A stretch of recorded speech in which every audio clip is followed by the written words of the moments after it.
ఆత్మకూరు నియోజకవర్గం తర్వాత ఉన్నటువంటి ఉదయగిరి, కావలి, కందుకూరు ఈ 2-3 నియోజకవర్గాల నుంచి నీటి విడుదల అవసరం. త్రాగునీరు కూడా లేదు రిజర్వాయర్లలో. కాబట్టి నీటిని విడుదల చేసి చెరువులకి నీళ్లు పెట్టండి అని చెప్పి రైతుల దగ్గర నుంచి, గ్రామస్తుల దగ్గర నుంచి మా శాసనసభ్యులు, పార్లమెంట్ సభ్యులు కూడా విజ్ఞప్తి చేయడం జరిగింది.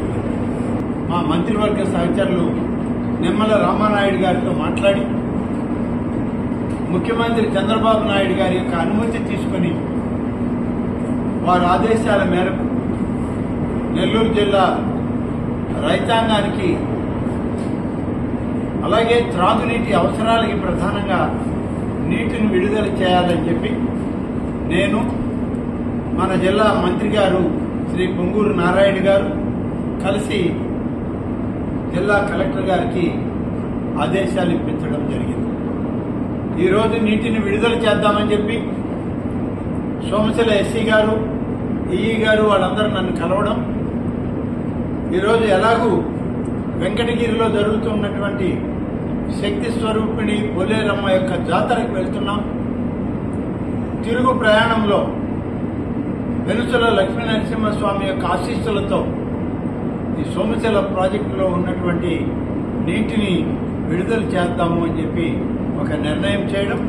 ఈరోజు ఉదయం జిల్లా కలెక్టర్ గారు కూడా ఆ విధంగా నీటిని విడుదల చేయండి, అన్ని అనుమతులు ఇచ్చాము అధికారులకి అని చెప్పి జిల్లా కలెక్టర్ గారు కూడా నాకు ఫోన్ చేయడం జరిగింది. గౌరవ ముఖ్యమంత్రి చంద్రబాబు నాయుడు గారు అలాగే గౌరవ వాటర్ రిసోర్సెస్ మినిస్టర్ అయినటువంటి నిమ్మల రామానాయుడు గారు ఇద్దరు కూడా పరిశీలించి ఆదేశాలు ఇవ్వడం, ఆ నీటిని మేమందరం కలిసి ఆర్డీఓ గారు, ఎస్సీ గారు, ఈ సోమశిల ప్రాజెక్టుకి సంబంధించిన ఇంజనీరింగ్ అధికారులు, అలాగే ఈ మండలంలో ఉన్నటువంటి ఎన్డీఏ కూటమి నాయకులు, తెలుగుదేశం పార్టీ నాయకులు అందరం కలిసి ఈ కార్యక్రమంలో పాల్గొని రైతాంగానికి నీరు విడుదల చేస్తారు. మరిన్ని వీడియోస్ కోసం ఛానల్ ని సబ్స్క్రైబ్ చేయండి. లేటెస్ట్ అప్డేట్స్ కోసం వాట్సాప్ ఛానల్ ని ఫాలో చేయండి. అండ్ లింక్ డిస్క్రిప్షన్ లో ఉంది.